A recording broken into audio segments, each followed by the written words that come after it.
And now we are actually going to discuss narcissism with psychologist Liza Djaprie. Hello, Liza, are you with us? Hi.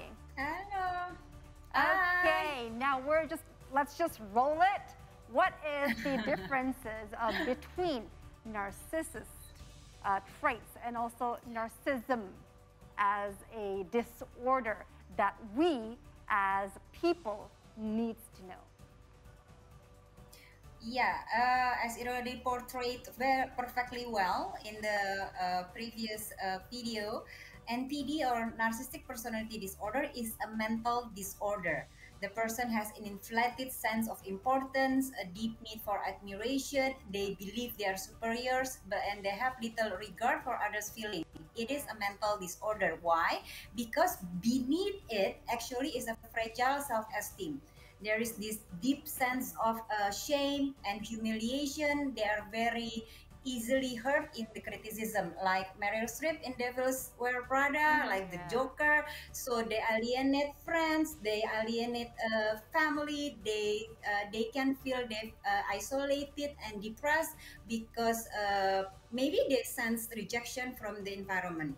But with narcissism, it's a different thing. Narcissistic person has no such thing as the disorder in self-esteem. They know themselves very well. They know what they want. They know how to achieve success.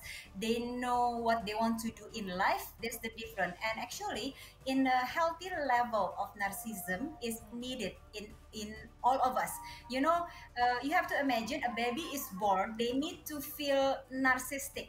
They need to feel that they are superior. They need to learn how to love themselves. They need to learn how to know what they want in this life. So narcissism in a healthy level actually is needed for every one of us. So it's okay. But when it becomes a mental disorder, when it starts annoying people around you, when it starts making the person alienating from the environment, then perhaps it's already a disorder. So we have to pay attention. The distinction is whether it is disrupting in the everyday life, whether it is annoying for the other people, whether there is no empathy.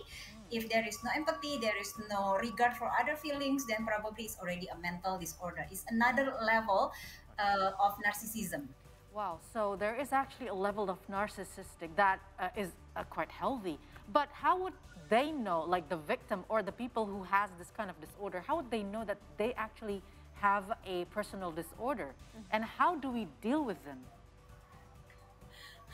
Well, actually, sadly or ironically, the person who has it most likely won't be aware of it.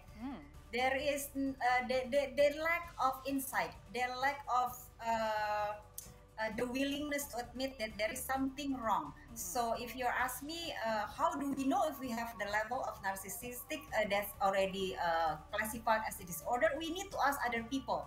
Do you feel bothered? Do you feel annoyed? Do you feel suffocated by me? And if the answer is mostly yes, then probably you already have narcissistic personality disorder. But if they say, oh no, it's okay, you just take picture and then you put your selfie on the your social media. It's just your social media and it's fine. But if you make other people taking the picture regardless of what the other person is doing, perhaps the other person is eating, perhaps the other person is on the phone call, then probably you already have the disorder. Now, for the one who doesn't have it, how do we identify a person with narcissistic personality disorder? It is already stated as well in the video before that the person is chronically self-centered, chronically self-absorbed. They have this obsessive concern about appearance and how they demand others to look at them as someone's very positive, someone's very charming. They have this chronically positive self-regard. So in short, the spotlight has to be on them. Right, right. So, Liza, it is, to me, it's quite challenging as well for narcissistic people to be humble enough to ask other people, am I bothering you? Am I annoying you with my, with my behavior? But can that kind of traits, can that kind of syndrome be reversed? Is it curable? Actually, narcissistic personality disorder is classified into personality disorder.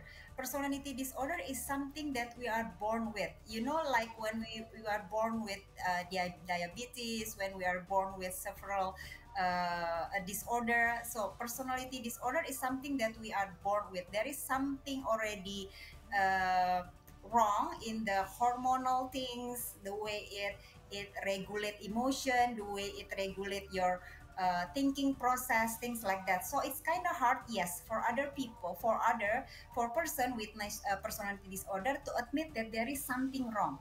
So usually it takes years for them to finally, if they finally realize that there is something wrong, and they start seeking for help until they get the diagnosis. Okay, well noted. Now, Liza, what is the differences between narcissism and also star syndrome? Because I'm trying to wrap it up in my head. Because sometimes when there's a child in a family and he or she is the only child, okay, so he or she is center of attention. There you go. He or she is always the center of attention since a young age. Now, will that actually develop to be, this kind of syndrome? Yes, actually star syndrome is something new. It is just recently being stated, being found since all this euphoria of social media, of internet. So star symptom is mostly someone who has syndrome of star, the one who just being famous, the one who's just being rich perhaps, the one who's just being well known, such as a celebgram, such as a movie star. So usually star syndrome develops early adulthood. It rarely develops since childhood. If you are asking me, the one that you give example, the single child, the center of the attention, yes, perhaps it can develop into a narcissistic tendency later on, but it will not be classified as star syndrome, but because usually star syndrome will be diagnosed somewhere early adulthood. Okay, it's very interesting to know this. I mean, because I'm a mother, and also Rahma was asking about, the star syndrome. It really goes back to how we actually bring up our children, right? And there are two types. I just read here, there's the grandiose and the vulnerable. So the grandiose one was developed, you take them as a star. But the other one, because that specific person is feeling very vulnerable, and at the end of the day, she or he can also be a narcissist. How do you explain this? Can you, elaborate more on this? Yeah. Actually, there are 4 types of narcissistic personality disorder. The first one will be grandiose. Grandiose is the one that I can do better than you. I can do better than the rest of everyone in the whole world. That is grandiose. And then there is this malignant. Malignant is more, it's very close to psychopathic syndrome. So they care less about other people's needs. They care less whether they are breaking the rules or not. The difference with the psychopathic, usually psychopathic has no sense of guilt, while the narcissistic personality disorder in the malignant form still has that kind of sense, the same, the guilt, they still have it. And then there is this covert one. The covert is the one that you're mentioning. They tend to, we can see them as vulnerable one, we can see them as a fragile one, but actually the longer we stay and we hang out with that kind of person, the more we are suffocated, the more we are drained, the more we are, when you watch Harry Potter, this is this prisoner of Azkaban who suck your energy thing, those kind of person. This is, the mentor, exactly. So it's like you being sucked, the energy is being sucked. You feel drained all the time. Why? Because this person, the covered narcissistic personality disorder, it needs your attention 24 hours a day, 7 days a week, in a whole year. And then there is the last one will be the communal type. So this is the one who feel like they're the one who contribute greater in the community, like the philanthropy, like social cause, things like that.